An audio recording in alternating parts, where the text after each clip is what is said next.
नमस्कार, मैं हूं अजय। 9 बज चुके हैं तो दिन की सभी बड़ी खबरें अगले आधे घंटे में मेरे साथ। रायबरेली से कांग्रेस की सदर विधायक अदिति सिंह की बहन दिव्यांशी सिंह का एक वीडियो सामने आया है। इसमें दिव्यांशी पुलिसकर्मी को फटकार लगाती नजर आ रही हैं। दरअसल लोगों का आरोप था कि चेकिंग के नाम पर दारोगा उत्पीड़न करते हैं और इसी को लेकर दिव्यांशी ने दारोगा को जमकर फटकार लगा दी।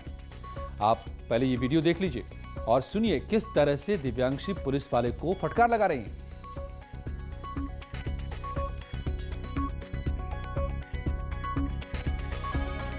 मैडम, यहाँ गाँव लोगों को परेशान करते हैं, यहाँ लगा के चलान। बताओ गाँव खेत बात आदमी ना जाए, कहाँ ना जाए, बताइए आप। हमारी गरीब जनता को तुम परेशान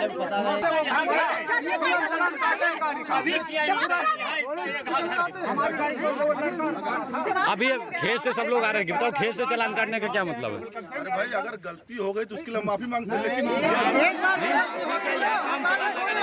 प्रताड़ित कर रहे हैं आप। 6 महीने अरे नहीं क्या 6 महीने से आज से यहाँ पे नहीं बैठे, हमारा घर है। अच्छे से समझते हैं यहाँ पे कौन क्या कर रहा है।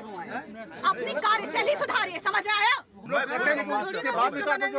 इससे बात करते इसका मतलब ये नहीं कि आप सिर पे चलते चले जाएंगे। आज आदेश हुआ था बैंक के आसपास चेकिंग करने के लिए। नौटंकी तो नहीं बताइए, पूरा गाँव खड़ा हो गया कि आप रोज करते हैं। अगली बार से शिकायत नहीं। वैसे तो आपकी आज ही कंप्लेन जा रही है, विधायक जी से अभी मेरी बात हो रही थी। अगली बार अगर ये करें तो आप लोग सब आए कोठी। ठीक मैडम। और आगरा से बड़ी खबर है, यहां पर अतिक्रमण हटाने गई नगर निगम की टीम पर पथराव हो गया। नगर निगम की टीम ने भी जमकर लाठियां भांची। इस दौरान गाड़ियों के शीशे भी तोड़ डाले गए। गाड़ियों के ड्राइवर को गाड़ी के ड्राइवर भी घायल हो गए। इस केस में 6 नामजद और 8 अज्ञात के खिलाफ केस दर्ज किया गया है। थाना न्यू आगरा इलाके का मामला।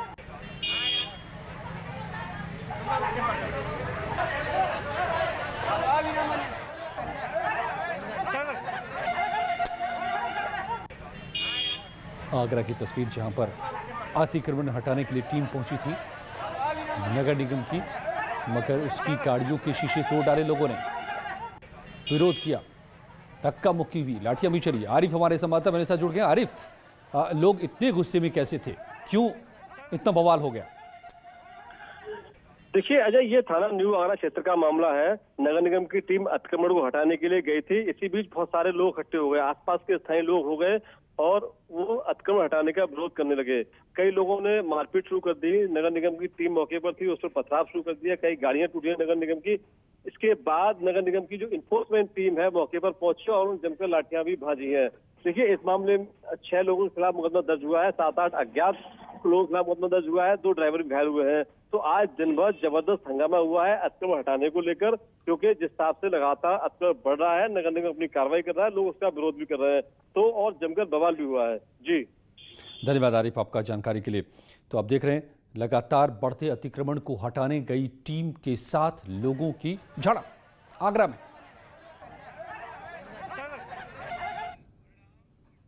बुलंदशहर के खुर्जा में स्वास्थ्य विभाग की अव्यवस्थाओं का वीडियो सामने आया है। 70 साल की वृद्ध की ठेले पर लेकर अस्पताल जाते दिखाई दिए तीमारदार। खुर्जा की डोरी मोहल्ला निवासी वृद्धा को पेट में शिकायत होने पर अस्पताल लेकर जा रहे थे और उनके परिजन, एम्बुलेंस नहीं मिला तो परिजन को, मरीज को ठेले पर ले जाते दिख रहे हैं लोग।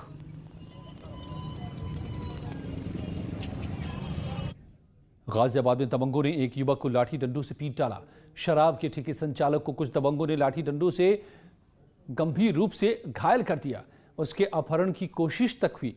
किसी तरह ठेका संचालक ने भागकर अपनी जान बचाई। ठेका संचालक का आरोप है कि दबंग अवैध तरीके से शराब बेचने का काम करते हैं, जिसकी शिकायत कुछ दिन पहले उन्होंने पुलिस से की थी। इसी का बदला लेने के लिए इन लोगों ने हमला किया।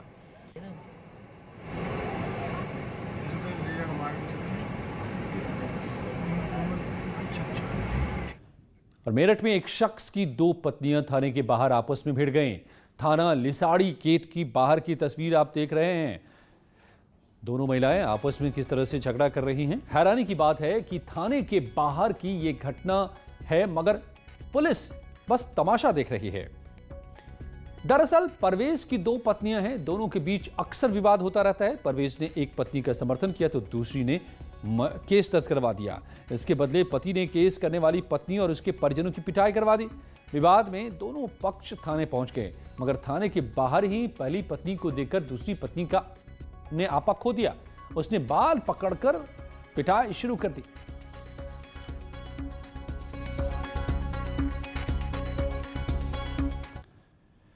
लखनऊ से बड़ी खबर आ रही है। यहां रियल एस्टेट में निवेश के नाम पर ठगी का खुलासा हुआ है। अलास्का रियल एस्टेट डेवलपर्स पर सैकड़ों लोगों ने करोड़ों रुपए ठगने का आरोप लगाया है।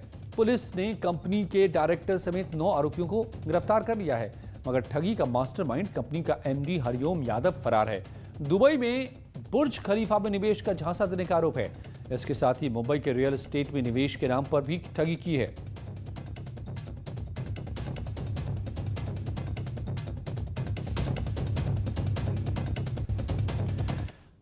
भ्रष्टाचारियों पर सीएम योगी का प्रहार जारी है। परिवहन विभाग के 3 एआरटीओ को निलंबित किया गया है। अरुण कुमार राय वाराणसी के, धनवीर यादव औरैया में और अवधेश कुमार मऊ में निलंबित किए गए। 2 के खिलाफ विभागीय कार्रवाई के भी आदेश दिए गए हैं। तो आरटीओ में भ्रष्टाचार पर प्रहार।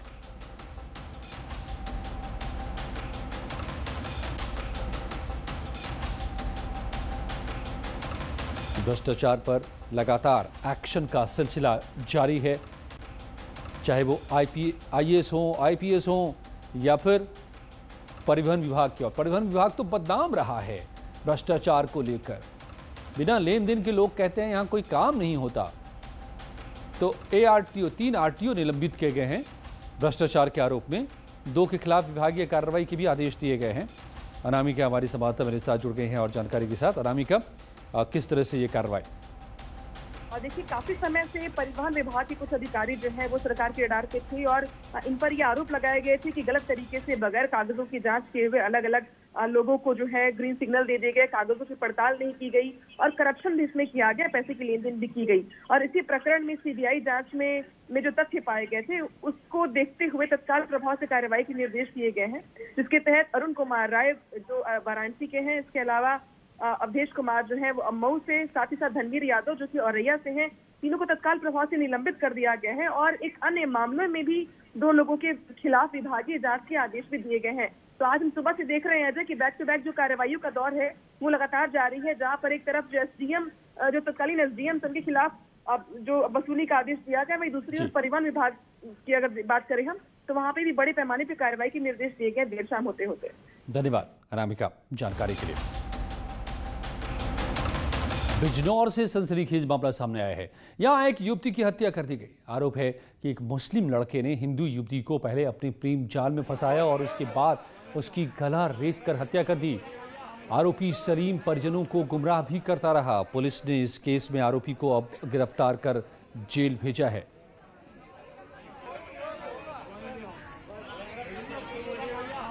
बिजनौर का ये मामला। आरोप है सलीम ने जिस लड़की का हत्या किया था, ये बात सही है कि पूछताछ के लिए सलीम लाया गया था, लेकिन मुफीद जानकारी न होने पर उसे छोड़ भी दिया गया था। छोड़ने के बाद उसने एक मोबाइल से उसके परिजनों को और कस्बे के 1-2 लोगों को फ़ोन किया। उस लड़के ने शादी कर लिया है और राजी खुशी से उड़ा रही है, उसको न ढूंढा जाए। फिर लोगों ने आवाज़ मिलाया कि आवाज़ उसी सलीम की है। सीडीआर से, एनएलसी से पता लगा था कि लास्ट कॉल उसी से थी। पुनः कड़ाई से पूछताछ किया गया, तब उसने अपने जुर्म को कबूल किया, स्वीकार किया और डेड बॉडी को बरामद किया। और कानपुर में लव जिहाद के कई मामले सामने आने के बाद अब आगरा में भी ऐसा ही मामला सामने आया, जिसके बाद महापंचायत का आयोजन किया गया। क्या हुआ फिर, देखिए रिपोर्ट। 2 सगी बहनों और एक लड़की की मौत हो गई। 6 से ज्यादा लोग झुलस गए हैं। 4 बकरी और एक भैंस की भी मौत हो गई है। बताया जा रहा है कि ये सभी बकरी चराने गए थे। इसी दौरान आकाशीय बिजली गिर गई। पूरा मुक्ति थाना इलाके के गौसपुर और काजीपुर गांव की घटना है।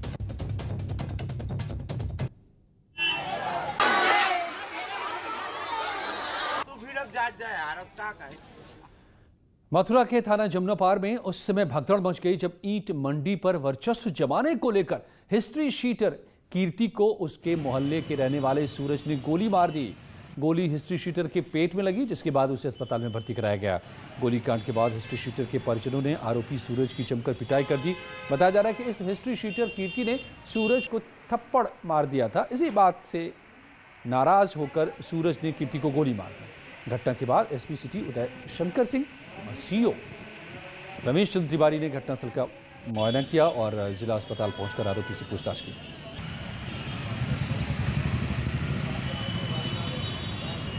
क्षेत्र के अंतर्गत लक्ष्मी नगर मोहल्ले में एक ही गली में रहने वाले दो पड़ोसी लोग आपसी विवाद के कारण उसमें आज सायं लगभग 5 बजे के आसपास यमुना नगर और लक्ष्मी नगर चौराहे के पास में उसमें से एक व्यक्ति ने दूसरे कीर्ति नामक व्यक्ति को गोली मार दी है तमंचे से, जिससे वो अभी घायल अवस्था में है और जो मुलजिम है उसको गिरफ्तार कर लिया गया है।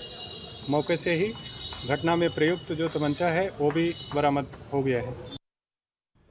मिर्जापुर में पुलिस ने भारी मात्रा में गांजे के साथ 6 तस्करों को गिरफ्तार किया है। ये डीसीएम गाड़ी से नारियल के नीचे गांजा छिपाकर ले जा रहे थे। चेकिंग के दौरान डीसीएम गाड़ी और इनोवा में सवार कुछ लोग पुलिस को देखकर भागने लगे। इसके बाद पुलिस ने आरोपियों का पीछा किया और 6 को पकड़ लिया। पुलिस ने आरोपियों के पास से 15 किलो गांजा बरामद किया है। अपर पुलिस अधीक्षक संजय वर्मा के मुताबिक पूछताछ में इन लोगों ने बताया कि पिछले 2 सालों से उड़ीसा से सस्ते कीमत पर गांजे की खेप लेकर यूपी के मथुरा और उसके आसपास में ये ऊंचे दामों पर बेचते थे। 6 लोग आप देख रहे हैं कि गिरफ्तार हुए हैं। ये 6 लोग रहने वाले हमारे वेस्टर्न यूपी के हैं। अलीगढ़, मथुरा, मेरठ के सबूत 6 निवासी हैं और इनके पास से एक इनोवा गाड़ी और एक डीसीएम बरामद हुआ है, जिसमें 2 कुंटल 25 किलोग्राम गांजा बरामद हुआ है और एनडीपीएस एक्ट का मुकदमा भी हमने विंध्याचल थाने में जनपद मिर्ज़ापुर में पंजीकृत करा दिया है। इसकी तफ्तीश जारी है। जो प्राथमिक पूछताछ की गई है उससे जो जानकारी मिली है कि ये वहाँ की जंगम जिला पड़ता है वहाँ पर, और वहाँ पर जो जंगम जिला जो है नक्सलवाड़ी एरिया में जंगल से अपना ये वहाँ एक गांजा लेके आते हैं, उसका पेमेंट करते हैं, कुछ ऑनलाइन करते हैं, कुछ कैश करते हैं और उसके बाद लेके चलते हैं। 3-4 दिन के अंदर ये गंतव्य को पहुंच जाते हैं। उन्नाव के पूर्व डीएम देवेंद्र पांडे के खिलाफ ईओडब्ल्यू ने एफआईआर की सिफारिश की है। ईओडब्ल्यू ने जांच रिपोर्ट शासन को भेज दिया है। ईओडब्ल्यू ने अपनी जांच में कंपोजिट ग्रांट घोटाले में निलंबित चल रहे तत्कालीन उन्नाव डीएम देवेंद्र कुमार पांडे को दोषी पाया है। ईओडब्ल्यू ने देवेंद्र कुमार पांडे के खिलाफ एक्शन लेने और एफआईआर दर्ज करने की सिफारिश शासन से की है। लखनऊ कमिश्नर की जांच में भी इस आईएएस अधिकारी को दोषी पाया गया था। इसके बाद सीएम योगी ने 23 फरवरी 2020 को देवेंद्र कुमार पांडे को सस्पेंड करते हुए मामले की जांच ईओडब्ल्यू को सौंपी थी। ईओडब्ल्यू ने करीब 1.5 महीने पहले इस घोटाले के सिलसिले में तत्कालीन उन्नाव डीएम देवेंद्र कुमार पांडे से पूछताछ की थी। करीब 6 महीने की जांच के बाद ईओडब्ल्यू ने शासन को रिपोर्ट भेज दी है। कंपोजिट ग्रांट से उन्नाव के 2305 प्राइमरी, 832 जूनियर स्कूलों में खरीदारी होनी थी। कुर्सी, मेज, स्टेशनरी, खेल का सामान खरीदने के लिए 9 करोड़ 73 लाख रुपए जारी हुए थे। देवेंद्र पांडे ने अपने करीबियों से मिलकर खरीदे गए सामान की कीमत कई गुना ज्यादा दिखाई थी। तो लखनऊ से बड़ी खबर आ रही है। स्वास्थ्य विभाग में छटनी के आदेश जारी हुए। 50 साल से ज्यादा उम्र के बाबुओं को बाहर का रास्ता दिखाया जाएगा। छटनी के आदेश दिए गए हैं स्वास्थ्य महकमे में और इस छटनी के लिए स्क्रीनिंग के तौर पर 4 सदस्यीय कमेटी गठित की गई है, जो कमेटी स्क्रीनिंग करेगी कि किन किन की छटनी होगी। जो 50 साल के ऊपर है, जिनकी परफॉर्मेंस अच्छी नहीं रही है, उनको बाहर का रास्ता दिखाया जाएगा। स्वास्थ्य विभाग में अब हेल्थ डिपार्टमेंट पर नजर, चुस्त दुरुस्त बनाने की कोशिश। ऐसे बाबू जो 50 साल के ऊपर हैं और जिनका रिकॉर्ड अच्छा नहीं है, उनको बाहर का रास्ता दिखाया जा सकता है। अनामिका हमारी संवाददाता और जानकारी के साथ। अनामिका, क्या फैसला हुआ है? देखिए, ये फैसला किया गया मुख्यमंत्री योगी आदित्यनाथ की ओर से। अलग अलग विभागों में छटनी का काम जो है वो जारी है और आपने देखा होगा कि पिछले साल के नवंबर महीने में भी कुछ सीपीएस अधिकारियों को जबरन रिटायरमेंट दिया गया था और कुछ ऐसा ही स्वास्थ्य विभाग में भी देखने को मिल रहा है, जहां पे ये कहा गया है कि 50 साल से अधिक उम्र के जो बाबू हैं उनकी स्क्रीनिंग की जाएगी। यानी कि जो उनकी परफॉर्मेंस रही है, जो उनका वर्किंग स्टाइल है, जो उनके वर्किंग आवर्स हैं, वो उसकी स्क्रीनिंग करके स्क्रूटनी की जाएगी, छटनी की जाएगी। और इस छटनी के लिए 4 सदस्यीय कमेटी भी बनाई गई है। ये 4 सदस्य मिलकर के ये तय करेंगे कि स्वास्थ्य विभाग में कितने ऐसे अधिकारी, बाबू कर्मचारी हैं जिनकी उम्र 50 साल से ज्यादा है और इनकी कार्यशैली में किस तरीके की दिक्कतें हैं, परेशानियां हैं, क्या ये काम करते हैं, नहीं काम करते हैं। तो इनके काम के बिहाफ पे, वर्किंग स्टाइल के बिहाफ पर ही जो है इनकी छटनी की जाएगी या इन्हें कंटिन्यू किया जाएगा। और अगर इसमें पाया जाता है कि कोई अधिकारी, क्लर्क या बाबू काम नहीं कर पा रहा है तो उसे रिटायरमेंट भी देगी सरकार। तो एक बड़ा फैसला अब स्वास्थ्य विभाग को लेकर की, कुछ ऐसा ही फैसला आईएएस को लेकर भी कर चुके हैं योगी आदित्यनाथ। खुशी पलों में और बड़ी खबरें, बने रहिए हमारे साथ।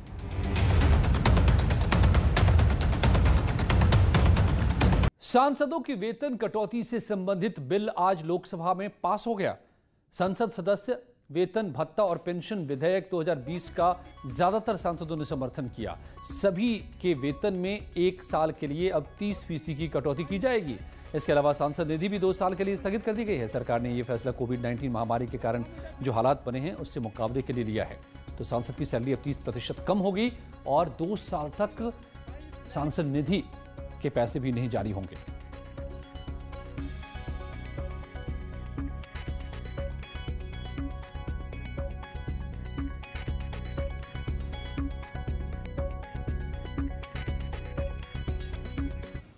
और यूपी की ब्यूरोक्रेसी से जुड़ी बड़ी खबर, 8 आईएएस अधिकारियों के तबादले हो गए। पिछले दिनों प्रतीक्षारत किए गए अधिकारियों को अब तैनाती मिली है। अनिल ढींगरा विशेष सचिव एपीसी शाखा बनाए गए हैं। जेवी सिंह विशेष सचिव पीडब्ल्यूडी बनाए गए। अखिलेश तिवारी विशेष सचिव एमएसएमई बनाए गए हैं। राजेश पांडे विशेष सचिव एपीसी शाखा, योगेश शुक्ला विशेष सचिव आबकारी, सी इंदुमती निदेशक अल्पसंख्यक कल्याण विभाग में बनाई गई हैं। ओपी आर्य सदस्य राजस्व परिषद के बनाए गए हैं। प्रयागराज के राजस्व परिषद के और ज्ञान प्रकाश त्रिपाठी विशेष सचिव नियोजन बनाए गए हैं। कुछ ही पलों में जारी है यहां खबरों का सिलसिला।